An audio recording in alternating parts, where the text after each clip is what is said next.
It was one of candidate Trump's staples during the 2016 campaign. Repeated attacks on Hillary Clinton over missing emails. Now we're learning President Trump's own record keeping was shockingly reckless and possibly illegal. Let's bring in CNN's Brian Todd. He's working the story for us. What's the latest, Brian? Wolf, tonight, watchdog groups, historians, and others are openly questioning what could be missing from President Trump's records while he was in office. We have new information on Trump ripping up some records while he was in the White House and taking other material with him when he left. This is the biggest scandal since Watergate. This from the man who would not stop slamming Hillary Clinton in 2016, accusing her of hiding something after she used a private server for emails. 33,000 emails disappeared. They should lock her up. Likely including classified information. Honestly, it's disgraceful. Hillary Clinton is guilty. But three former White House officials now tell CNN they saw Donald Trump on several occasions while he was president rip up documents, drafts, and other materials that he'd finished reviewing or otherwise wasn't interested in, allegedly breaking the law, the same thing he once accused Clinton of doing. People who have nothing to hide don't bleach. Nobody's ever heard of it. Don't bleach their emails or destroy evidence to keep it from being publicly archived as required under federal law. Trump now facing questions about whether he violated the Presidential Records Act, critical for preserving a president's record in office. Most fundamentally, it's not his property.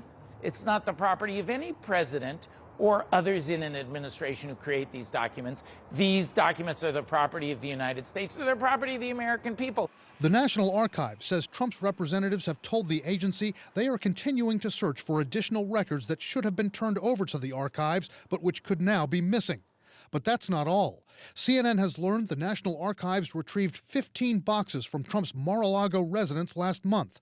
Boxes containing documents, letters, other mementos Trump took with him when he left office. Things like a so-called love letter from the North Korean dictator. I just got a great letter from Kim Jong-un. Other items in those boxes, according to the Washington Post and New York Times, a letter from former President Obama to Trump when Trump took office, and a map Trump drew on with a black Sharpie to show what he falsely said was the track of Hurricane Dorian to Alabama in 2019. Hillary Clinton is now trolling Trump's record-keeping, or lack thereof, on Twitter, with this link to merchandise her PAC is selling, including a mug that Riley says, "But her emails?" Historian Tim Naftali is concerned. What are we not getting back? The fact that the president had a habit, and it's been documented, of tearing up records raises the question, what got burned? What got shredded? Those are troubling. Contacted by CNN, a person close to Trump denied that anything nefarious took place regarding the handling of documents and other materials. Wolf? All right, we'll stay on top of the story. Brian, thank you very much. Former White House officials telling CNN that they saw Trump rip up documents as president.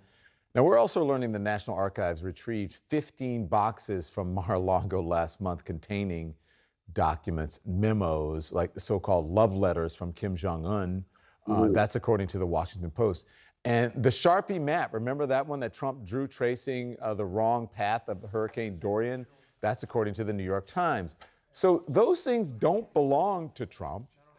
What does this say about his disdain for the rules? Like they're in boxes at Mar-a-Lago? What? Yeah, this is really like a miniature of the larger problem that is still, I think, going on and still unresolved how it's going to turn out, which is that many of the constraints that we thought inhibited a president from violating traditional norms and kind of trampling over the Constitution turned out to be much flimsier than anybody expected. And Trump showed on everything from firing inspectors general to this, defying the Records Act, that he was willing to openly defy what had seemed to be, impenetrable barriers before. And to the extent that he is able to get away with that, you are basically inviting more of it in the future. And so on all of these fronts, whether it is, the question of whether the Justice Department is truly investigating his role in January 6th, to these open and repeated and flagrant violations of the Records Act, the core question is there going to be any accountability, any consequences, because if not, you will see even more of the barriers that seemingly were there in the past just simply melt away in the future. Brian, but destroying official documents, that is against the law and something that Trump accused your former boss of doing during the 2016 campaign. Remember this? 33,000 emails disappeared. People who have nothing to hide don't smash phones with hammers. They don't. People who have nothing to hide don't bleach. Nobody's ever heard of it. Don't bleach their emails or destroy evidence to keep it from being publicly archived as required under federal law. She also and her staff destroyed some of her 13 different phones, but this time with a hammer. I mean, it's got to be galling for you to listen to that. You've brought so many fond memories back for me, Don. Thank you. To Ron's point, one of the reasons why that email matter became such a dark cloud over Hillary Clinton's head throughout 2016, unfairly, I believe, is because federal law enforcement officials at that time saw fit to launch a true, deep federal investigation into that email setup that she had. And not only that, they decided to disclose it publicly, which was a rather extreme step. But they made a calculation that in order to preserve confidence in the rule of law, we have to visibly throw the book at Hillary Clinton and keep the public in suspense for a year about whether we might bring charges about her, when any serious, credible law enforcement official behind the scenes was telling you they knew that there was never going to be any charges brought against her. And yet you're seeing the opposite approach being taken with Donald Trump, who called the Secretary of State of Georgia trying to change election results in that state and has openly incited an insurrection at the Capitol on January 6th. Here, federal law enforcement officials in Donald Trump's case are giving no hint that he's facing any consequences, any investigation. There's been no whisper of any interview that he or senior Trump family members are being brought in to be questioned by federal law officials. Number of observers have said it's quite strange a year in that we're not hearing any peep of any grand jury proceeding that seems to have Trump as its target.